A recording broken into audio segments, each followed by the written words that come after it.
Vamos lá, a manifestação dos caminhoneiros, eles fecharam as rodovias. Pode rodar aí, que é um assunto do dia, uma pauta factual. Vai lá. Cenas assustadoras. Nós não aguentamos mais o que estão fazendo com nós. E o Brasil é nosso, não é de corrupto, não. Em todo o país, brasileiros iniciaram uma onda de protestos contra o resultado das eleições, em que Lula venceu Bolsonaro com pouco mais de 2 milhões de votos.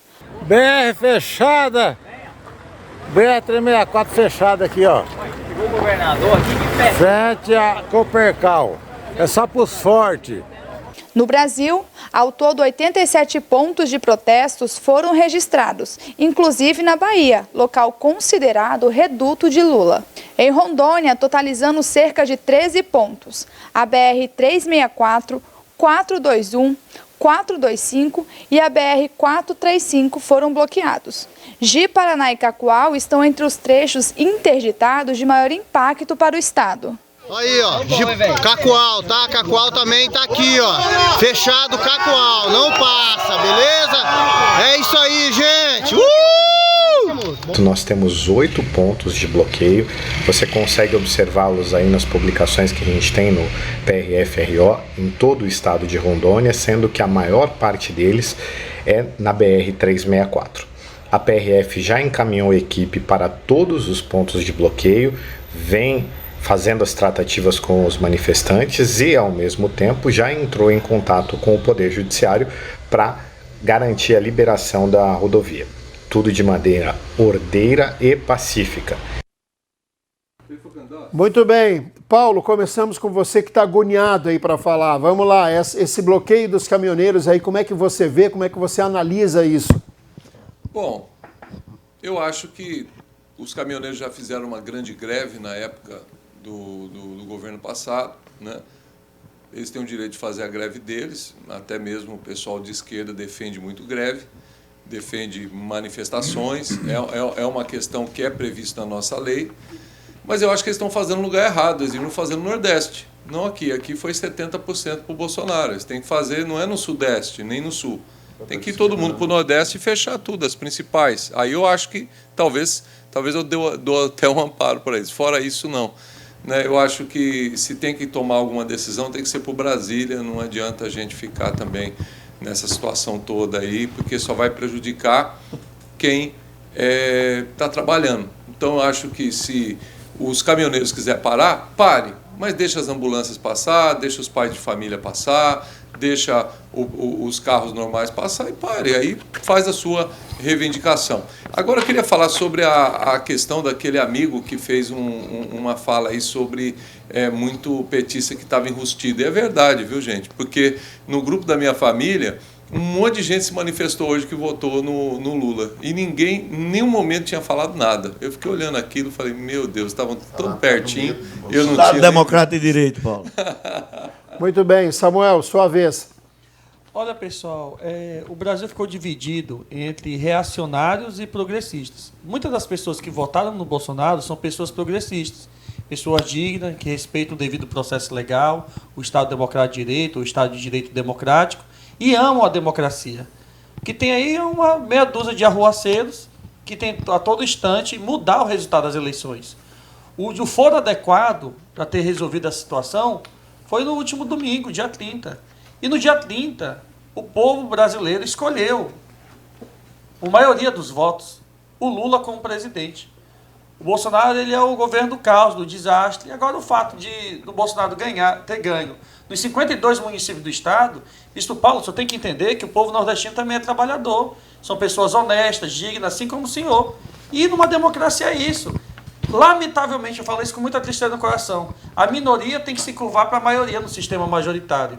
E aí, cobre do seu deputado, para que eles sejam verdadeiros sentinelas, vigilantes, atalaia, né, fiscalize o erário, e se porventura ocorrer algum crime que caracterize um eventual impeachment, que seja obedecido todo o crivo previsto no rol da CRFB/88.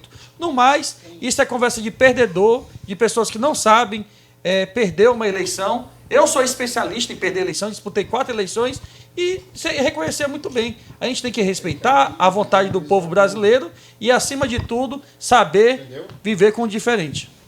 Muito bem. Joaci, você falou em leniência da PRF. Né? Eu gostaria que você comentasse sobre isso, porque a PRF já foi protagonista ontem, quando descumpriu uma ordem judicial e foi fazer operações em dia de eleição. Eu nunca tinha visto isso. Na minha vida. Olha que eu acompanho a eleição desde as diretas lá em 85. Eu vejo com tristeza, né? Porque nem todo o aparato de segurança também tem esse viés ideológico. Mas algumas, né, pessoas têm se colocado como, vamos dizer assim, uma operação tartaruga, que não tem visto aquilo, não tem cuidado da forma como deveria. Como eu disse, isso é caso de polícia, não de justiça. A PRF deveria ter tomado uma providência já desde ontem. E outra coisa, quem está fazendo isso realmente são pessoas que estão aviltando a democracia. Você gosta ou não goste, o Brasil tem um presidente que foi eleito, escolhido pela maioria do povo brasileiro.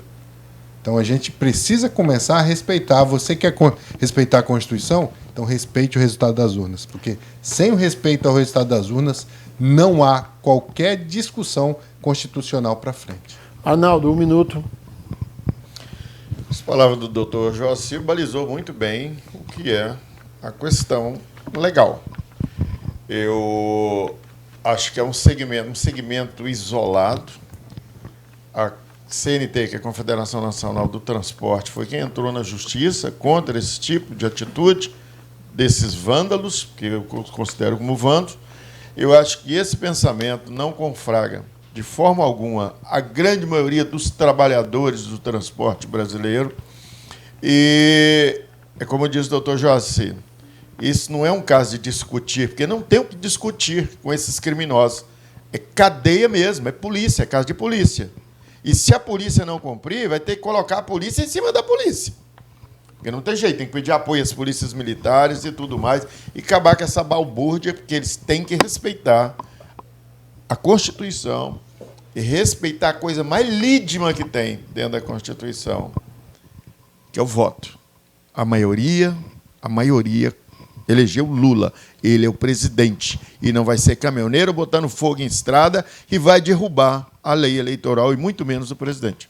Zezinho, 1 minuto. Olha, tem que aceitar o resultado das urnas. O povo foi lá, voltaram. Agora, essa decisão de Alexandre de Moraes, hoje, eu concordo com o comentário de Sam, quando mandou, vai colocar mais lenha na fogueira, e eu acredito que aí ninguém segura os caminhoneiros. Então, doutor Joaci, essa coisa de dizer que a Polícia Rodoviária Federal, primeiro ele colocou lá 200 mil, se caso ela não cumprir. Eu quero ver, haja Polícia Rodoviária Federal. E a Polícia Militar também, rodoviária. A polícia. Mas haja, eu acho difícil, se não for na base do diálogo. Senão vai ter problema. Os caminhoneiros já provaram, eles param o Brasil. Muito bem, antes da gente encerrar, tem um vídeo aí, o diretor, o vídeo lá da comemoração da Globo lá, e põe no ar aí pra gente aí, só pra encerrar.